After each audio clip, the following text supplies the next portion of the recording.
Hi friends, welcome to Sam Ria channel. The 50 reality show Hindi episode 40 பாத்தீங்கன்னா விரிவான பார்வை பார்த்துடலாம். இன்னைக்கு எபிசோட் ஸ்டார்ட் ஆனதே பாத்தீங்கன்னா மனிஷா வந்து டேஞ்சர் ஜோன்ல இருக்கிறாங்க. ஸோ மனிஷா வந்து வெளியில போறாங்களா இல்லையா அப்படிங்கிற அந்த பதட்டத்துல தான் ஸ்டார்ட் ஆச்சு. நேத்து நான் சொன்ன மாதிரியே தான் காக்கா வந்துட்டு என்ன பண்ணாருன்னா தன்னோட டெசிஷனை சேஞ்ச் பண்ணி திக்விஜய் அப்படின்னு சொல்லி சொன்னாரு. ஆக்சுவலி அவர் மனிஷாவை சேவ் பண்ணணும்னு நினைச்சிருந்தா ஊர்வசியை சொல்லியிருக்கலாம். பட் அவருக்கு வேணாம், அது அவர் அலையன்ஸோட அவருக்கு பிரச்சனை வேணாம் அப்படின்னு நினைச்சதுனால அவர் திக்விஜய்னு சொல்லிட்டாரு. லயன் திரும்பி திரும்பி கேட்கிறாரு, லயன் உங்க டிசிஷன் சேஞ்ச் பண்ண விரும்புறீங்களான்னா காக்கா நான் டிசிஷன் சேஞ்ச் பண்ணவே மாட்டேன்னு சொல்லிட்டாரு. திக்விஜய், சிவத் இவங்க எல்லாருமே வந்துட்டு காக்காவை திரும்பி டெசிஷன் சேஞ்ச் பண்ண சொல்லி சொல்றாங்க. மனிஷா வந்து ஊர்வசி நேம சொல்லி சொல்றாங்க. பட் காக்கா வந்துட்டு நான் பண்ணவே மாட்டேன், எனக்கு திக்விஜய் மேல தான் டவுட்டா இருக்கு அப்படின்ற மாதிரி சொல்லிட்டாரு. ஸோ நான் முன்னாடியே சொன்ன மாதிரி தான் லயன் வந்துட்டு ரெண்டு பேருக்கும் டை ஆயிருக்கிறதுனால ரெண்டு பேரும் கார்டு எடுத்து காட்டுங்க, உங்க ரெண்டு பேர்ல யார்கிட்ட ஸ்னேக் கார்டு இருந்தாலும் அவங்க வந்து வெளியில போக வேண்டி வரும் அப்படின்ற மாதிரி சொல்லிட்டாரு. ஸோ திறந்து காமிச்சப்போ எஸ் மனிஷா தான் வந்து ஸ்னேக் கார்டு வச்சிருந்தாங்க. ஸோ மனிஷாக்கு தான் இன்னைக்கு எக்ஸிட் ஆர்டர் கொடுக்கப்படும் அப்படின்னு சொல்லிட்டு மனிஷாவை ரொம்ப பாராட்டி தான் லயன் அமிச்சார். நீங்க நல்லா விளையாண்டீங்க, இருந்தாலும் அந்த ஸ்னேக் கார்டுக்கு வந்துட்டு 2 தடவை சுத்த விட்டீங்க எல்லாரையும், அதெல்லாம் ரொம்ப சூப்பரா இருந்தது அப்படின்ற மாதிரி லயன் பாராட்டி தான் அமிச்சாரு. ஸோ மனிஷா வந்துட்டு நான் ரொம்ப சந்தோஷப்படுறேன், ஏன்னா நான் நேர்மையா விளையாண்டேன் அண்ட் நல்ல டஃப் கொடுத்தேன்னு நான் நினைக்கிறேன், அதனால நான் சந்தோஷமா போயிட்டு வரேன் அப்படின்ற மாதிரி மனிஷாவும் கிளம்பி போயிட்டாங்க. ஸோ ஸ்ருதிகா வந்துட்டு ரொம்ப வருத்தப்படுறாங்க. ஸ்ருதிகா சொல்றாங்க மனிஷா வந்து ஸ்ட்ராங் பிளேயர் அப்படின்னு சொல்லிட்டு இருக்காங்க. ஸோ அப்படியே டேஞ்சர் ஜோன்ல இருந்து நேரா மனிஷாவை வெளியில அனுப்பிச்சிட்டாங்க. அண்ட் அர்ச்சனா வந்து மனிஷா போறதுக்கு முன்னாடி மனிஷா கிட்ட வந்து நீ எனக்கு ஒரு ஹிண்டாவது கொடுத்துருந்துருக்கலாம்ல, நான் வந்து ஓட்டிங்க்கு எதனா ஏற்பாடு பண்ணியிருப்பேன் அப்படின்ற மாதிரி மனிஷா கிட்ட அர்ச்சனா சொல்றாங்க அழுதுட்டு. அதுக்கப்புறம் மனிஷா போன பிறகும் காக்கா கிட்ட வந்துட்டு உங்களுக்கு தெரியுமா மனிஷா தான் வந்து ஸ்னேக் கார்டு வச்சிருக்காங்கன்ற ஐடியா உங்களுக்கு இருந்ததா அப்படின்னு கேட்கவும் காக்கா வந்து இருந்துச்சு எனக்கு அப்படின்ற மாதிரி சொல்றாரு. அப்போ வந்து அர்ச்சனா வந்து நீங்க அப்போ சேவ் பண்ணிருக்கலாம்ல மனிஷாவை அப்படின்ற மாதிரி காக்கா மேல விழுந்து கொஞ்சம் வருத்தமா ஃபீல் பண்றாங்க அர்ச்சனா. ஸோ அர்ச்சனா அண்ட் ஸ்ருதிகா இவங்க 2 பேருமே வந்து மனிஷா போனதுக்காக ரொம்ப ஃபீல் பண்றாங்க. சோ கிருஷ்ணா இங்க சொல்லிட்டு இருக்காங்க, நான் ஃபர்ஸ்ட் ஸ்டார்டிங்ல ஃபர்ஸ்ட் கேம்ல நினைச்சேன் மனிஷா தான் ஸ்னேக்னு சொல்லிட்டு, ஆனா எப்போ வந்துட்டு திவ்யாவை சேஃப் ஜோன்ல அமிச்சாலோ அப்பவே வந்து அது கிடையாது, மனிஷா கிடையாது அப்படின்னு நான் வந்து பிக்ஸ் பண்ணிட்டேன். ஆனா கடைசியில மனிஷா தான் வந்துட்டு ஸ்னேக் கார்டு வச்சிருந்திருக்காங்க அப்படின்ற மாதிரி கிருஷ்ணா சொல்றாங்க. சிவ் வந்து சொல்றாரு காக்கா நீங்க தான் வந்து ஃபைனலிஸ்ட் ஆவீங்க அப்படின்னு. காக்கா வந்து நான் என்ன வின்னரா நினைச்சிட்டு இருக்கேன், நீ என்ன ஃபைனலிஸ்ட்னு சொல்ற அப்படின்ற மாதிரி அவங்க ஃபன்னா பேசிட்டு இருந்தாங்க. ஸோ நெக்ஸ்ட் டே வந்துட்டு லயன் ஒரு புது டாஸ்கோட வராரு. அவர் வந்து பாத்தீங்கன்னா காக்கா, அர்ச்சனா, ரிதி அண்ட் ஷிவ் இவங்க 4 பேரையும் வந்து கேப்டன் ஆக்குறாரு. அண்ட் உங்களோட வந்து ஒரு 2 பேரை தேர்ந்தெடுத்துக்கோங்க அப்படின்ற மாதிரி சொல்றாரு. அண்ட் கேம் பத்தி அப்புறமா சொல்லுன்னு உள்ள போயிட்டாரு. அர்ச்சனா தேர்ந்தெடுத்தவங்க பாத்தீங்கன்னா ஃபைசு அண்ட் கட்டாரியா, அண்ட் ரிதி தேர்ந்தெடுத்தவங்க பாத்தீங்கன்னா ஹமித் அண்ட் ஷிவத். அப்புறம் ஷிவ் தேர்ந்தெடுத்தது பிரின்ஸ் அண்ட் ஆருஷி. காக்கா தேர்ந்தெடுத்தது விக்ராந்த் அண்ட் வன்ஷஜ். ஸோ விக்ராந்த் வந்து என்னோட ஃப்ரெண்டு ட்ரஸ்ட் இருக்கு, அதனால நான் தேர்ந்தெடுக்கிறேன்னு காக்கா சொன்னாரு. அண்ட் வன்ஷஜ் வந்து ஒரு டாஸ்க்னு வந்துட்டா அவங்களை ஈஸியா விட்டு கொடுக்க மாட்டான். ஸோ அதுக்காக ட்ரஸ்ட் எல்லாம் இல்லை, பட் ஸ்டில் வந்து அவன் விட்டு கொடுக்காம பெர்ஃபார்ம் பண்ணுவான். Is a very good performer, அதனால நான் வந்து அவனை எடுத்திருக்கேன் அப்படின்ற மாதிரி காக்கா சொன்னாரு. எஸ் அஃப்கோர்ஸ் வன்ஷஜ் வந்து ஒரு 2-3 தடவை அந்த பசில் சால்விங்ல வந்து நல்லாவே பண்ணியிருக்காரு இல்லையா. ஸோ அந்த அடிப்படையிலையும் வந்துட்டு காக்கா வன்ஷஜ் தேர்ந்தெடுத்திருக்காங்க. ஃபர்ஸ்ட் அர்ச்சனா டீம் லயன் வந்துட்டு அரீனாக்கு வர சொல்றாரு. அங்க பாத்தீங்கன்னா என்ன செட்டப் இருக்குன்னு பாத்தீங்கன்னா அங்க ஒரு புல் செட்டப் இருக்கு. அந்த புல் மேல ஒருத்தர் உட்காந்துக்கணுமா, மிச்சம் 2 பேர் வந்து பசில் சால்வ் பண்ணும் அப்படின்ற மாதிரி லயன் சொன்னாரு. புல்ல வந்து உட்கார்ந்து இருக்கிறவங்க அந்த புல் மேல உட்கார்ந்து இருக்கிற வரைக்கும் தான் அவங்களால பசில் சால்வ் பண்ண முடியுமா. அவங்க புல்ல இருந்து விழுந்துட்டாங்கன்னா திரும்பி ஏறி உட்கார்ற வரைக்கும் அந்த டாஸ்க் வந்து ஃப்ரீஸ்ல இருக்கும். அதாவது அவங்களால பசில சால்வ் பண்ண முடியாது அந்த 2 பேரால.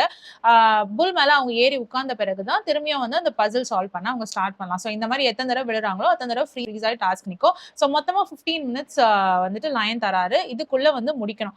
முடிச்சா அந்த பர்டிகுலர் பசிலுக்கு ஒரு அமௌண்ட் கொடுத்திருக்காரு, 50,000 75,000 சொல்லிட்டு. ஸோ அந்த அமௌண்ட் வந்துட்டு ஃபேன்ஸோட மணி பாட்ல சேரும், இல்லைன்னா அந்த ஃபேன்ஸோட மணி பாட்ல அந்த காசு சேராது.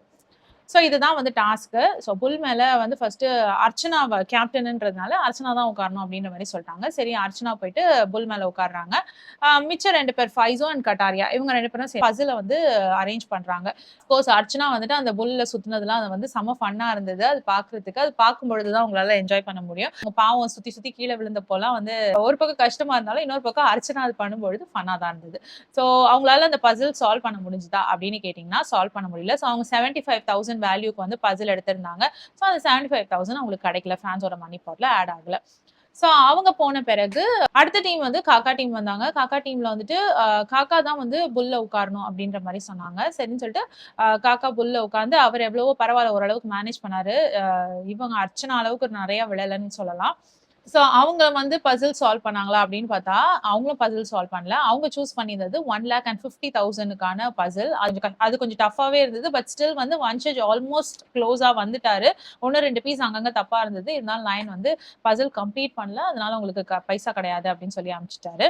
அது கொஞ்சம் டிஃபிகல்ட்டான பசிலா தான் இருந்தது. அடுத்தது வந்து பிரின்ஸ் டீம் வந்தாங்க. சோ பிரின்ஸ் டீம்ல வந்து ஷிவ் வந்து புல் மேல ஏறலாம் அப்படின்னு சொல்லிட்டாங்க. சோ ஷிவ் வந்து புல் மேல ஏறியிருந்தாரு. பசில் சால்வ் பண்ணது பிரின்ஸ் அண்ட் அருஷி. அவங்க வந்து 50,000 வேல்யூக்கு தான் எடுத்துக்கிட்டாங்க. ஏன்னா மிச்சவங்க எல்லாம் வந்துட்டு ரொம்ப கஷ்டமா 75,000 1,50,000க்குலாம் எடுத்து அவங்களால சால்வ் பண்ண முடியல இல்லையா? அதனால நாங்க வந்து கம்மி வேல்யூக்கு எடுத்துக்கிறோம்னு சொல்லிட்டு 50,000க்கு எடுத்தாங்க. சோ 50,000க்கு எடுத்து அந்த டாஸ்க் வந்து அழகா கம்ப்ளீட் பண்ணிட்டாங்க டைம்க்குள்ள. அதனால ₹50,000 வந்து ஃபேன்ஸோட மணி பாட்ல ஆட் ஆயிடுச்சு. அதுக்கப்புறம் ரிதி வந்தாங்க. சோ ரிதி தான் புல்ல ஏற போறோம்ன்ற எண்ணத்தோட வந்தாங்க. பட் லயன் வந்து மாத்தி விட்டுட்டாரு. ஷிவித் தான் ஏறணும் அப்படின்னு சொல்லிட்டு ஷிவித் நல்லாவே மேனேஜ் பண்ணாரு. புல் மேல இருந்து விழாம அப்படி இப்படி பேலன்ஸ் பண்ணி நின்னாரு. கடைசியா பாத்தீங்கன்னா ரிதி டீமும் வந்து சால்வ் பண்ணி அவங்களும் ஃபேன்ஸோட மணி பாட்ல ஓரளவுக்கு மணி சேர்த்துட்டாங்க. சோ பிரின்ஸ் வந்து சொல்றாரு ஷிவித் வந்து நல்லாவே புல்ல உட்காந்து பேலன்ஸ் பண்ணாரு. பட் அவர்கிட்ட நான் நேரா சொல்ல முடியாது. ஏன்னா வந்துட்டு எனக்கும் அவருக்கும் கொஞ்சம் சண்டை மனஸ்தாபம் போயிட்டு இருக்கிறதுனால நேரா போய் பாராட்ட முடியாது அப்படின்ற மாதிரி சொல்றாரு. அப்புறம் வன்ஷஜ் வந்து மத்தவங்க கிட்ட எல்லாம் சொல்லிட்டு இருக்காரு. என்ன அந்த பசில வந்து யாராலையுமே சால்வ் பண்ண முடியாது. என் அளவுக்கு கூட யாராலையுமே சால்வ் பண்ண முடியாது அப்படின்னு பெருமையா சொல்லிட்டு இருக்காரு. அப்போ பிரின்ஸ் சொல்றாரு அருஷி வந்து சால்வ் பண்ணிருவாங்க அப்படின்ற மாதிரி. இப்ப அர்ச்சனா போயிட்டு ஷிவித் அண்ட் ரிதிய வந்து கிண்டல் பண்ணிட்டு இருக்காங்க. நீங்க 2 பேரும் பார்க்க வந்து கப்பிள் மாதிரி இருக்கீங்க அப்படின்னு சொல்லிட்டு ஓட்டிட்டு இருக்காங்க. அதுக்கு ஷிவித் சொல்றாரு நாங்க நல்ல ஃப்ரெண்ட்ஸ் தான், வேற ஒண்ணுமே இல்ல எங்களுக்குள்ள அப்படின்னு சொல்றாரு. அதுக்கு அடுத்து பாத்தீங்கன்னா இந்த சைடு அருஷி அண்ட் ஷிவ் உட்கார்ந்து பேசிட்டு இருக்காங்க. இந்த மாதிரி இப்போ பிரின்ஸும் ஷிவித்தும் திரும்பி நார்மலா சேர்ந்து விளையாட ஆரம்பிச்சிட்டாங்களாம். நம்மலாம் வந்து பைத்தியம் மாதிரி தெரிவோம் வெளியில. ஏன்னா நம்ம அவ்வளோ பிரின்ஸ்க்காக பேசியிருக்கோம். இப்ப திரும்ப பிரின்ஸும் ஷிவித்தும் சேர்ந்து விளையாட ஆரம்பிச்சாங்கன்னா நம்ம வந்து லூஸ் மாதிரி வெளியில தெரியும் அப்படின்னு சொல்லிட்டு இருக்காங்க.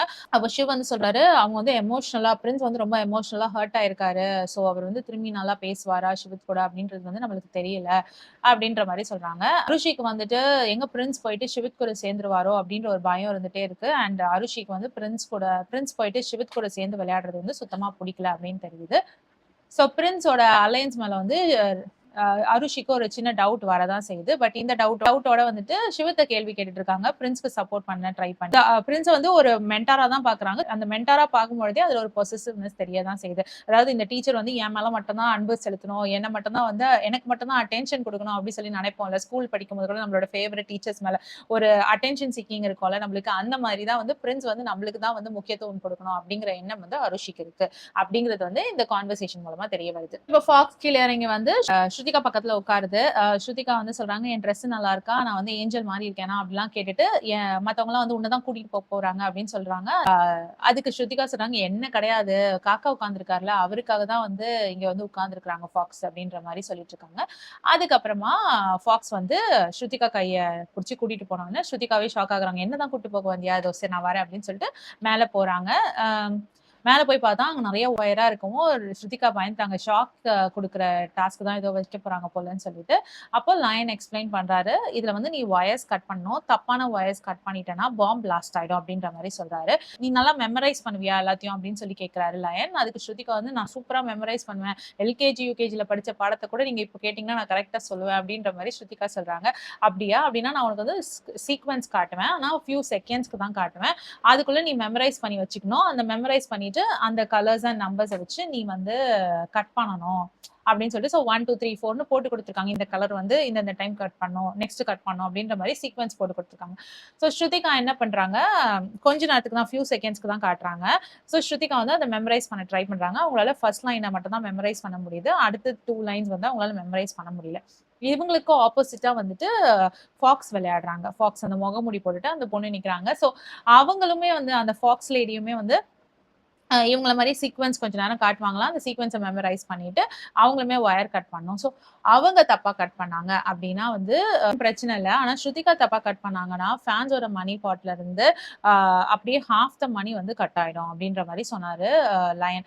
ஸோ இங்க வந்து பெரிய பிரச்சனை என்னன்னா ஒழுங்கா சீக்வென்ஸை கட் பண்ணி ஃபாக்ஸ் தோக்கடிச்சு பாம் பிளாஸ்ட் பண்ணாம பாத்துக்கிட்டாங்கன்னா ஃபேனோட மணி பாட்ல மணி ஆட் ஆகும். இன்கேஸ் வந்து ஸ்ருதிகா தப்பா கட் பண்ணி பாம்பு வெடிச்சிருச்சுன்னா ஃபேன்ஸோட மணி பாட்ல இருந்து half ஆஃப் த அமௌண்ட் வந்து அப்படியே டிடெக்ட் ஆயிடும். இப்போ 24 lakhs ஏதோ இருக்குதுன்னா 28 lakhs ஏதோ இருக்குன்னா அது அப்படியே 14 lakhs ஆயிடும் அப்படின்ற மாதிரி லயன் சொல்றாரு. ஸோ இது வந்து ரொம்ப கஷ்டமான டாஸ்க் தான். பட் இருந்தாலும் ஸ்ருதிகா வந்து சரி நான் பண்றேன் அப்படின்னு சொல்றாங்க.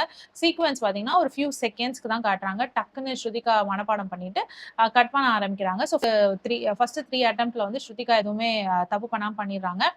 அண்ட் அந்த சைட்ல ஃபாக்ஸ் ஒரு தப்பு பண்ணிடுது. ஸோ ஸ்ருதிகா வந்து அவ்வளோதான் நான் ஜெயிச்சிட்டேன்ல அப்படின்னு கேட்குறாங்க. அதுக்கு லயன் சொல்றாரு, இல்லம்மா நீ 3 சீக்வன்ஸையும் படிச்சிருக்கணும். நீ மொத்த சீக்வன்ஸையும் வந்து மெமரைஸ் பண்ணிருக்கணும்னு சொல்றாரு. அப்போ ஸ்ருதிகா ஐயோ நான் மேல மட்டும் தான் பார்த்தேன். எனக்கு தெரியலையே அப்படின்னு சொன்ன உடனே சரி நான் இன்னும் ஒரு தடவை காட்டுறேன். நான் கொஞ்ச நேரத்துக்கு தான் காட்டுவேன். ஒரு தடவை தான் காட்டுவேன் அப்படின்னு சொன்னோன்னே ஓகேன்னு ஸ்ருதிகாவும் பார்க்குறாங்க. ஆனா அப்படி போட்டு டப்புன்னு அணைச்சிடுறாங்க. ஸ்ருதிகா வந்து இது என்னது இது நான் ஒண்ணுமே பார்க்கவே இல்லையே. நீங்க டக்குன்னு போட்டு டக்குன்னு அணைச்சிட்டீங்களே. நான் இதை வச்சுட்டு எப்படி பண்ணுவேன் அப்படின்னு சொல்லிட்டு அப்பவும் அவங்க செகண்ட் ரோ மட்டும் மனப்பாடம் பண்ணியிருக்காங்க. சோ அத வச்சு ட்ரை பண்றாங்க. பட் அவங்களுக்கு எப்படியோ வந்து ஒரு பல்பு 2 பல்புன்னு ஆஃப் ஆயிட்டே இருக்கு. 3 லைஃப் அதுல ஃபர்ஸ்ட் 2 லைஃப்ஸ் வந்து அந்த பல்பு தான் வந்து அந்த லைஃப். ஸோ ஃபர்ஸ்ட் 2 லைஃப் வந்து ரொம்ப டக்குன்னு போயிடுது. அப்புறம் அதே டைமுக்கு ஃபாக்ஸுக்குமே வந்து ஃபர்ஸ்ட் 2 லைஃப் போகுது. ஸோ தேர்ட் லைஃப் வந்துட்டு இருக்கும் பொழுது ஸ்ருதிகா வந்து தப்பா கட் பண்ணிடுறாங்க வயரை. ஸோ பாம்பு வெடிச்சிருது. ஸோ பாம்பு வெடிச்சதுனால ஃபேன்ஸோட மணி பாட்ல ஹாஃப் த மணி அப்படியே கட் ஆயிடுது. ஸோ ஸ்ருதிகா வந்து ரொம்ப டென்ஷன் ஆகுறாங்க. நான் எப்படி கீழே போய் எல்லாரையும் ஃபேஸ் பண்ணுவேன். அவங்கலாம் ரொம்ப கஷ்டப்பட்டு இவ்வளவு தூரம் ஃபேன்ஸோட மணி பாட்ல மணி சேர்த்திருக்காங்க. நான் ஒண்ணுமே இல்லாம அப்படியே பாதி ஆக்கிட்டேனே. என் ஃப்ரெண்ட்ஸை நான் எப்படி ஃபேஸ் பண்ணுவேன். ஏதாவது கொஞ்சம் கருணை வைங்க லயன். இவ்வளோ ஸ்ட்ரிக்டா இருக்காதீங்க அப்படிலாம் சொல்லி கெஞ்சுறாங்க. லயன் அதெல்லாம் கண்டுக்காம ஸ்ருதிகா நீங்க கீழே போலாம்னு அனுப்பிச்சு வச்சிடுறாங்க. ஸோ ஸ்ருதிகா சோகமா வெளியில வராங்க. வெளியில வந்து எல்லாருக்கிட்டையும் சொல்றாங்க போயிடுச்சு காசு போயிடுச்சு அப்படின்னா உடனே எல்லாருமே வந்து பரவாயில்ல ஓகேவா ஒன்றும் ப்ராப்ளம் இல்லை அப்படின்னு சொல்லிட்டு அது ரொம்ப டஃப்பான டாஸ்க் தான். அதை மெமரைஸ் பண்ணி ஞாபகம் வச்சு கட் பண்றதுன்றது டஃப்பான டாஸ்க் தான். இட்ஸ் ஓகே ஃபைன் நீ வா அப்படின்ற மாதிரி ஸ்ருதிகாவை மோட்டிவேட் பண்ணி கூட்டிட்டு வராங்க. கிருஷ்ணாலாம் மேலேயே வந்து நீ ஒன்றும் கவலைப்படாதுன்னு கூட்டிட்டு வராங்க. அப்போ ஸ்ருதிகா சொல்றாங்க நீ ரொம்ப ஸ்வீட் கிருஷ்ணா எப்பவுமே வந்து என்கிட்ட ஸ்வீட்டா நடந்துக்கிற அப்படின்னு சொல்லிட்டு ஸ்ருதிகா வந்து கீழே வராங்க. ஸோ ஸ்ருதிகா கேமரா ரூம்ல சொல்றாங்க எல்லாமே போச்சு மணி போச்சு மான மரியாதை போச்சு என் மேல வந்து ஃபேன்ஸ் வச்சிருந்த நம்பிக்கை போயிடுச்சு. நான் அழகா போட்டிருந்த அந்த ட்ரெஸ்ஸும் போச்சு பாம்பு வெடிச்சு அப்படின்ற மாதிரி ஸ்ருதிகா ரொம்ப ஃபீல் பண்ணி பேசியிருந்தாங்க. இப்ப திக்விஜய் வந்து ஹமித் கிட்ட அருஷியை பத்தி பேசிட்டு இருக்காரு. அருஷி மேல உனக்கு ஏதாவது ஐடியா இருக்கா? நீ அவளை கல்யாணம் பண்ணிக்க போறியா அப்படி இப்படின்னா அப்ப ஹமித் சொல்றாரு எனக்கு அந்த மாதிரி ஒரு ஐடியாவுமே இல்ல. அந்த ஆங்கிள் நான் அருஷியை யோசிச்சு கூட பார்த்தது கிடையாது. ஏன் உனக்கு வேணும்னா நான் உனக்காக வேணா பேசுறேன். அருஷி உனக்கு பிடிக்குதா அப்படின்ற மாதிரி கேட்டாரு. அதுக்கு திக்விஜய் இல்ல அவ ஏன் டைப் கிடையாது அப்படின்ற மாதிரி திக்விஜய் சொல்றாரு. அப்புறமா ஹமித் கேட்கிறாரு நீ கூட தான் கஷிஷோட நல்ல ஃப்ரெண்டு. சோ கஷிஷ் கல்யாணம் பண்ணிக்கிறியா என்ன அப்படின்னு சொல்லி கேட்டாரு. அதுக்கு திக்விஜய் சொல்றாரு கஷிஷ் நல்ல பொண்ணுதான். பட் அவங்களுக்கு வேற ஒருத்தரையும் பிடிச்சிருக்கே அப்படின்ற மாதிரி அவங்க 2 பேர் பேசிட்டு இருக்காங்க. சோ மொத்தத்துல வந்து அருஷியை நீ கல்யாணம் பண்ணிக்க போறியா இல்லையா அப்படின்னு ஹமித் கிட்ட திக்விஜய் ஃபன்னா கேட்டுட்டு இருந்தாரு. இப்ப லயன் வந்து சப்னாவை வந்து டென்னுக்கு வர சொல்றாங்க. அண்ட் சப்னாவை வந்துட்டு ஸ்ரீவித் மாடி மேல ஏற முடியாதுன்னு தூக்கிட்டு போய் மேல விடுறாரு. அண்ட் சப்னா கிட்ட வந்து லயன் சொல்றாரு உங்களோட மெடிக்கல் கண்டிஷன் பண்ணி நீங்க இந்த கேம்ல இதுக்கு மேல தொடர முடியாது. உங்க கால் வந்துட்டு ரொம்ப மோசமாயிட்டு இருக்கு. அதனால நீங்க வெளியில போய் ட்ரீட்மெண்ட் எடுக்கணும். பட் நீங்க வெளியில போற பட்சத்துல உங்க சார்பா வேற யாராவது வந்து விளையாடணும்னு நீங்க நினைக்கிறீங்கன்னா நீங்க வந்து சொல்லலாம்னு சொல்லிட்டு நிக்கி சித்தார்த் அண்ட் மனிஷா இவங்க 3 பேரோட போட்டோவையும் லயன் காட்டுறாரு. சப்னா வந்துட்டு யாரையோ ஒருத்தர் சூஸ் பண்றாங்க. அதை நம்மளுக்கு காட்டல. அதுக்கப்புறம் அவ்வளவுதான் லயன் சொல்லிட்டாரு சப்னா நீங்க வெளியில போலாம் அப்படின்ற மாதிரி. சோ சப்னாக்கு எல்லாரும் பாய் சொல்லி வெளியில அனுப்புறாங்க. அதுல வந்து ரஜத் கட்டாரியா இவங்க எல்லாம் வந்து ரொம்ப ஃபீல் பண்றாங்க சப்னா போறதுக்காக. ஊர்வசியும் வந்து அழுறாங்க எனக்கு அவங்க கிட்ட நல்ல பாண்ட் இருக்கு அவங்க போறது நினைச்சு எனக்கு கஷ்டமா இருக்கு அப்படின்ற மாதிரி ஊர்வசியும் வந்துட்டு ஒரு பக்கம் ஃபீல் பண்ணிட்டு இருக்காங்க. சோ சப்னா சூஸ் பண்ண இன்னொரு பர்சன் அவங்களுக்கு பதிலா விளையாட சூஸ் பண்ண இன்னொரு பர்சன் வந்து அன்னைக்கு மனிஷாவா தான் இருக்கும் அப்படின்னு நான் நினைக்கிறேன். ஏன்னா வந்து நிக்கி ஒரு தடவை வந்துட்டு போயிட்டாங்க. சித்தார்த் மேல சப்னாக்கு அவ்வளவு ஒப்பீனியன் இருக்க மாதிரி இல்ல. சோ அந்த இடத்துல மனிஷாவை தான் சூஸ் பண்ணுவாங்கன்னு நினைக்கிறேன். நான் மனிஷா தான் வந்து விளையாடணும்னு ரொம்ப ஆசைப்பட்டுட்டு இருந்தாங்க. சோ எனக்கு தெரிஞ்சு மனிஷாவை தான் சூஸ் பண்ணிருப்பாங்க. அப்படி மனிஷாவை சூஸ் பண்ணியிருந்தாங்கன்னா ரொம்ப நல்லது. அண்ட் இப்போ வந்து ப்ரமோல கூட வந்து மனிஷாவோட சவுண்ட் கேட்டுட்டு இருந்தது. சோ மோஸ்ட்லி வந்து மனிஷா உள்ள வந்திருப்பாங்க திரும்பி அப்படின்னு தான் நான் நினைக்கிறேன். சோ இதுதான் முக்கியமான நிகழ்வுகள். ஸ்ருதிகா மூலமா ஃபேன்ஸோட மணி பாட்ல அப்படியே ஹாஃப் த மணி வந்து டிடெக்ட் ஆயிடுச்சு. சோ அதுதான் ஒரு விஷயம் நடந்தது. இது நல்ல விஷயம் கிடையாது. பட் ஸ்டில் வந்து அந்த பயத்திலயும் அந்த பதட்டத்திலயும் வந்து ஸ்ருதிகா நம்மள என்டர்டெயின் பண்ண தவறவே இல்லை. அங்க போயிட்டு ஃபன்னா தான் லயன் கிட்ட எல்லாமே பேசிட்டு இருந்தாங்க. சோ எஸ் அந்த என்டர்டைன்மெண்ட் ஃபேக்டருக்காக வந்து ஸ்ருதிகா ஃபேன்ஸோட மணி பாட்ல இருந்து மணியை டிடெக்ட் பண்ணாலும் நம்ம மடிச்சு விட்டுறலாம். ஏன்னா அவங்க நம்மள என்டர்டைன் பண்ணாங்க அப்படின்ற காரணத்துக்காக. உங்களுக்கு இந்த வீடியோ பிடிச்சதுன்னா please like share and subscribe. நாளைக்கு இன்னொரு எபிசோட எக்ஸ்பிளனேஷனோட உங்களை வந்து மீட் பண்றேன். Until then, it's bye from Jemima. Take care.